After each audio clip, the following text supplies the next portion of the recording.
Even now, in this ridiculously crazy year of 2025, in my opinion, the OPZ is still unmatched. Let me tell you why I think that right after I shout out today's patron, and that shout out goes to Garen M. Thank you so very much for the support. Let's get started. So, I have had my OPZ for 6 years. It was, I guess, technically the fourth piece of electronic music gear that I've ever purchased. The first one being the PO33KO, and then for like 14 hours or something like that, I had the PO Factory. That's the 16, I think. And then I also had a Korg Volca FM for like a day, but I returned both of those and wound up purchasing my OPZ, which really, partnered with the PO33, helped to kickstart this channel. This thing really just spoke to me. I wrote full songs on it. I made a full album with it. I partnered it with my acoustic drum set, my electronic drum set. When my wife, girlfriend at the time, and I moved into our tiny little one-bedroom apartment, this allowed me to make full songs and still musically express myself how I wanted to in ways that the pocket operators just couldn't quite get to. And I grew to love this thing dearly. It really saddened me back in 2021, I believe it was, when I retired it more or less from the channel due to issues like double triggering or mistriggers.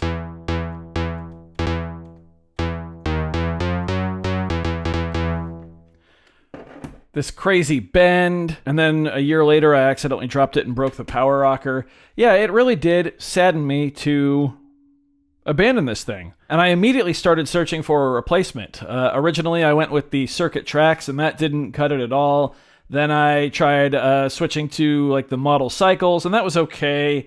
I then tried like the MPCs, the Deluge, a myriad of gear, and nothing quite did it for me like the OPZ.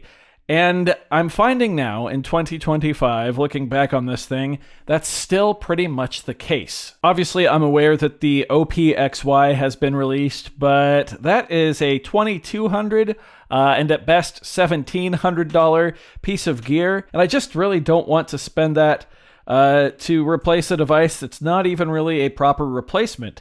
A lot of people don't know how small the OPZ actually is. Remember, the OPXY is the exact same size as the OP1. And if you were wondering the size difference here between the OP1 and the OPZ, well, here you go. The OPZ is absolutely tiny. Will I eventually check out the OPXY? Yeah, probably. But I already know it's not going to perfectly fill the void that the OPZ has left in my heart. There have been two devices that got close, though. And those are the Ableton Move and the Groovebox. However, these still come up short, again in my opinion, when compared to the OPZ workflow. The Ableton Move is awesome. It's got these very playable pads, it's got separate step sequencer buttons, which is also a defining trait of the OPZ. It's got all of these encoders, it's got this nice big clicky push one here. The buttons have a nice press to them, it's battery powered, it's got a built-in speaker, it's got an onboard synth engine, it's got long patterns. However, the downside is that you really need Ableton Live to bring out this thing's full potential, because it's basically a super-powered sketchpad. The idea is that you get the skeleton or a framework of the track done on the Move, and then you instantly wirelessly transfer that set into Ableton Live on your Mac or PC and finish it up there.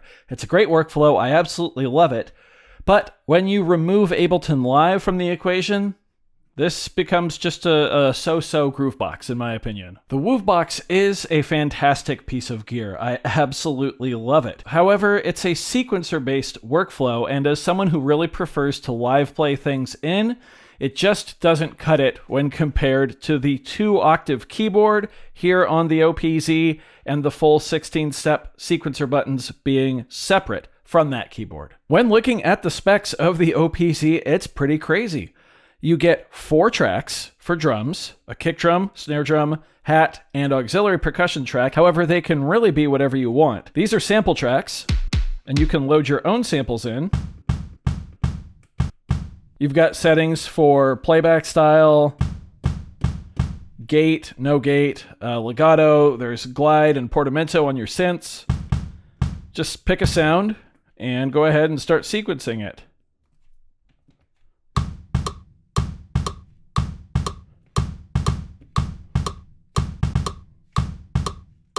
Let's go to the snare drum track.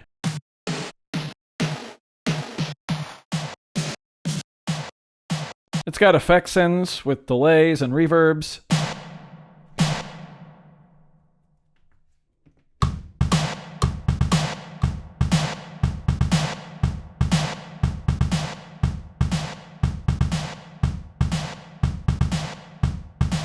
You'll notice there's no display. It uses these 4 dials here to do just about everything, and while it does take a little bit of memorization, pretty soon you're just flying on muscle memory. And there's also an app you can use on your smartphone or tablet, and I believe Mac or PC, to kind of use as a screen if you're lost or if you want to fine-tune some parameters like your LFOs or something like that. Each of these tracks are sequenced into 16 different patterns per project, and while you only have 16 steps right here, if you're accurate with your live playing, you can pretty easily get up to longer sequences like 128 steps with full resolution. You just can't sequence them. That is one of the downsides. There's shortcuts for clearing a pattern, there's shortcuts for copying and pasting in all sorts of different varieties, including copying note data or copying instrument data from pattern to pattern.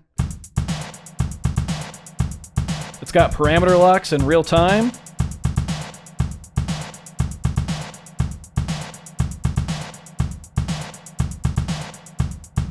It's got 4 synth tracks, 3 of which can be polyphonic, and the chord track can even play up to 6 notes separately or 4 on one step. For live play, just hold record, hit play, then play your part.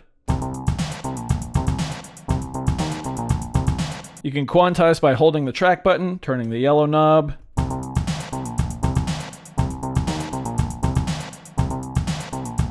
The sound design capabilities on here are very limited. You've got a few different options for the different synth engines built in, then a basic high-pass, low-pass filter, resonance, full ADSR, which is nice.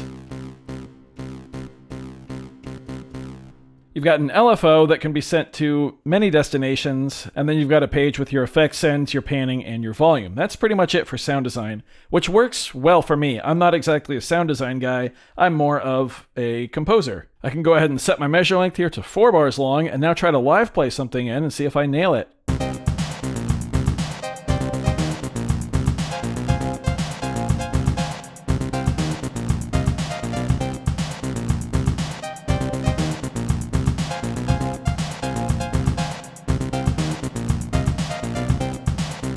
Like I mentioned, when you're stretching the patterns out, you do have to be pretty accurate with your timing. Even little mistakes can kind of throw the whole thing off, but there's an easy solution to that if you are a keys player. See, the OPZ is actually a USB host, which means we can plug in something like the Arturia Microlab down here and switch through our tracks easily. Track 8 is going to be the chords. Try to play that chord part in a little better.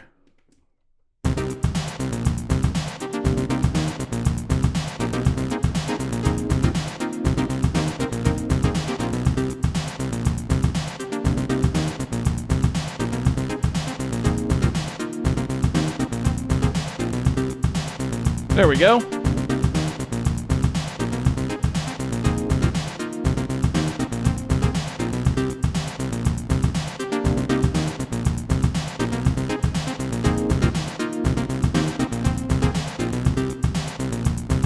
Let's go to our lead track.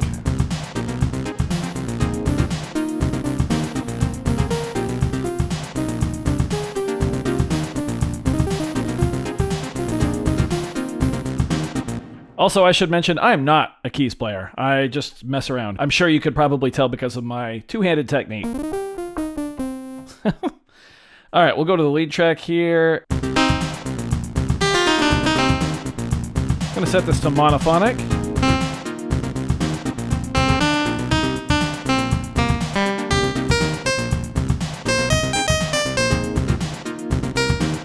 Turn down the volume.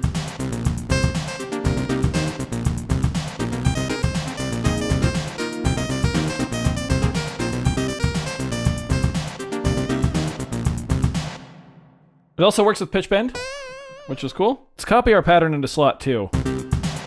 Now slot 1 will be the pattern we came up with. Slot 2 will be the same thing, but we'll put a lead in here. I've got it set to 4 measures long. Let's try to throw something in there.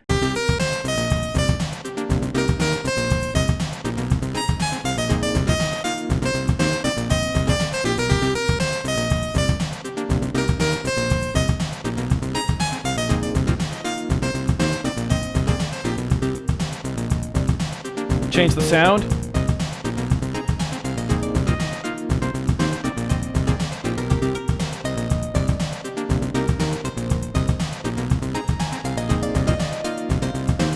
There we go, that's nice.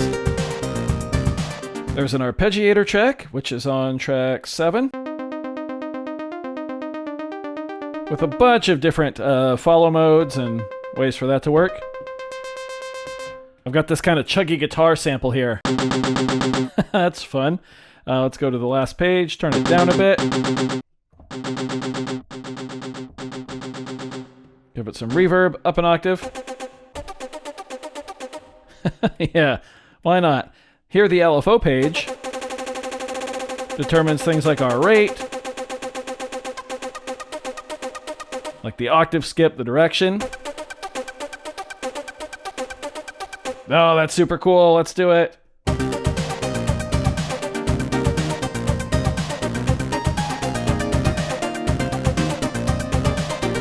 Yeah, that's awesome. There's a mixer page here. We can also mute tracks this way.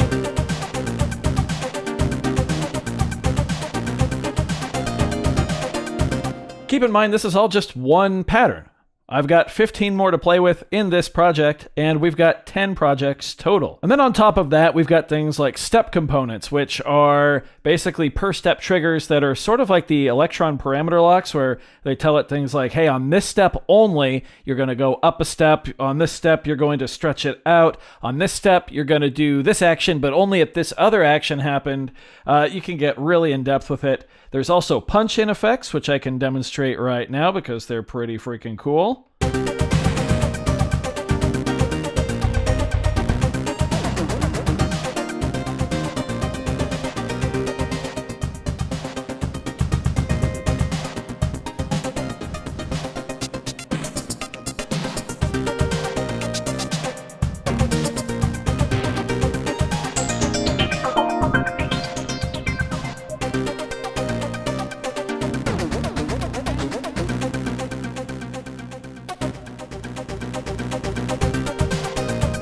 Yeah, fun things you can do to spice up the performance. You can turn it on its side, and then there's a microphone, and you can use effects with that. You can also purchase separate modules that kind of slot into the back here and give you additional I/O, or I think there's like a rumble sub, which is kind of goofy, but yeah, there's so much you can expand with it. Speaking of expandability, you've also got some performance tracks. There's a DMX lighting track. There's a track for doing like graphics, which is just like, it's wild how much they crammed into this thing, how well everything works despite the complete lack of a screen, how they were able to fit 2 octaves in here. Really looking at this thing, it's an absolute marvel. And yeah, the build quality's not great, and I'm sure most of us OPZ fans would have preferred just a metal body OPZ instead of the OPXY, but I still find myself coming back to this every once in a while and saying like, damn, this was really it. I found my true groovebox love very quickly, and I want the Woovbox to replace it. I really do, because I am in love with this thing. I have a great relationship with the creator. I've had so much input and feedback for him, and I've really influenced some of the features in here, and I'm very excited for the future of the Woovbox. I love the MIDI integration that's been in there. We now have an audio looper in here, the full synth engines. It is a crazy piece of gear, but in terms of just all-in-one compact pieces of electronic music gear that do it all for me, I'll say it one more time. The OPZ is still unmatched, and it's got the tape track. I forgot to mention that.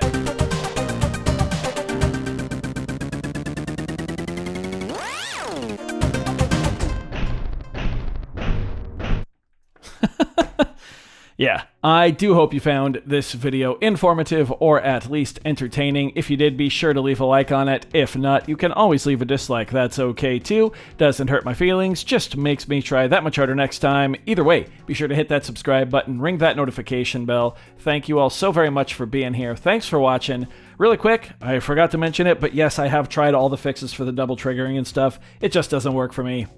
I've tried it. I'm over it at this point. I get it. Yeah. Thanks for being here. We'll see you next time. Bye.